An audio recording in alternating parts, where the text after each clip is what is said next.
In honor of the ongoing Artemis mission, we are going to make an astronaut out of clay.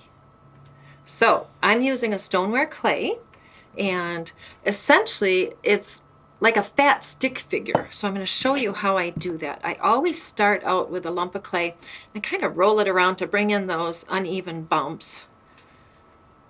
My palms of my hands kind of smooth the clay in together very nicely, right? I don't want to do that for too long because the warmth of my hands will dry the clay out. So you only want to roll it around in your hands until the bumps are all kind of smoothed in. And then we can go back and forth because we want an elongated shape just like the human form is elongated. Now I'm going to show you that how I'm going to create the legs and then the arms. So simply, I make these little needle slices just by putting the needle tool through the clay like that. And then I'm going to separate it a little bit and pat down the rough edge. So if you are making somebody in a snowsuit, this would also be a very good way to do it because it shows the thickness of the clothing that the person is wearing. So I'm patting down that sharp cut edge. And then with the arms, I didn't do as deep a cut for the arms because our arms are not as long as our legs.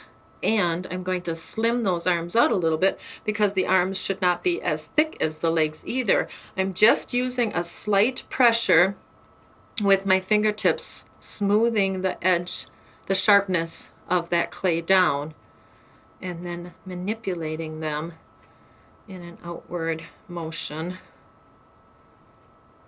And of course the arms could be shaped to go downward as well.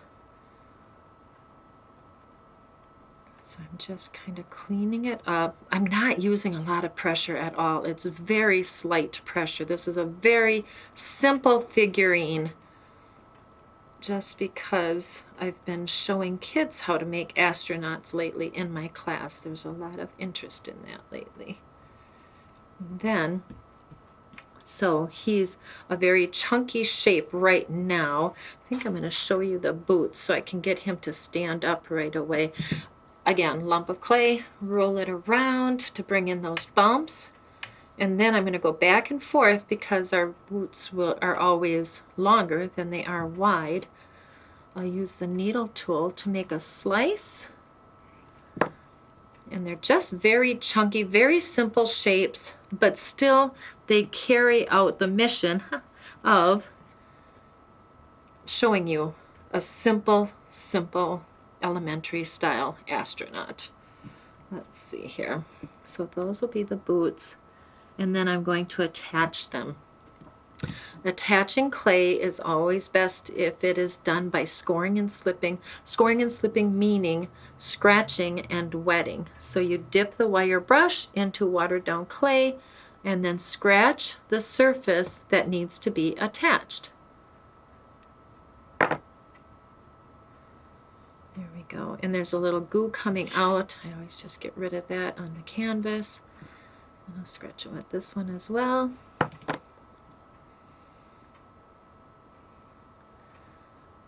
There we go. So now he can stand up and take his first steps.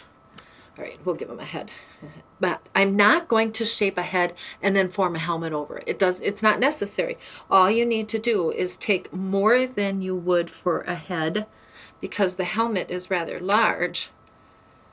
I'm going to take, that looks about right, I think.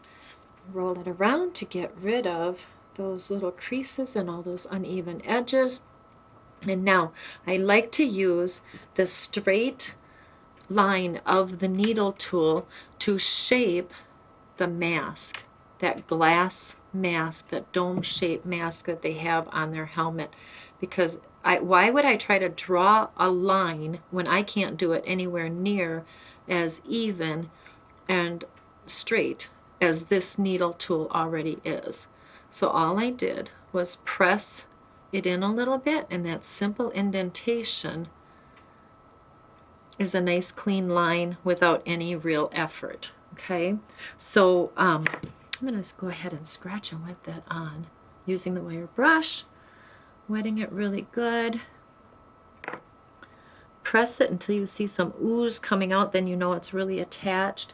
And then let's see, oh, they probably have some weird little dials and buttons and knobs and all kinds of components on the helmet. I'm going to make it up as I go along, just because I've seen some pictures, but not every picture, you know, is the same as the previous picture. As time goes on, I'm sure they are changing the shape and style of all their hardware.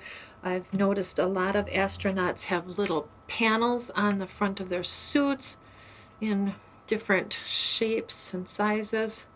So I'm just using my fingers to compress kind of a flat box. I'm going to give it a little different shape here. There we go. And we'll attach that to his chest by scoring and slipping.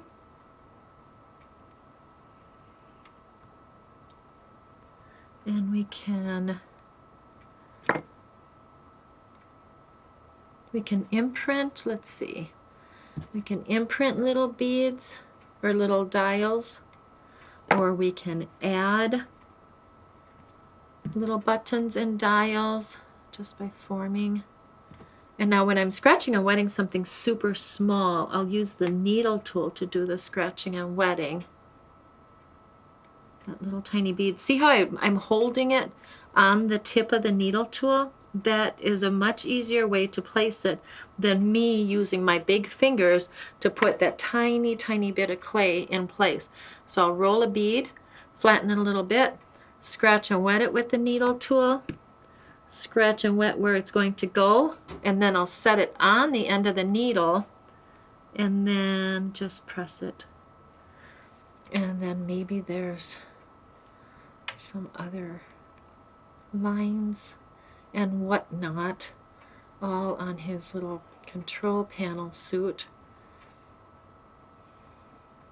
And of course, the more you look at images of actual astronauts, the more you can add different shapes and lines, or more buttons and dials and tubes, and however you like to do it. But this will certainly get you started.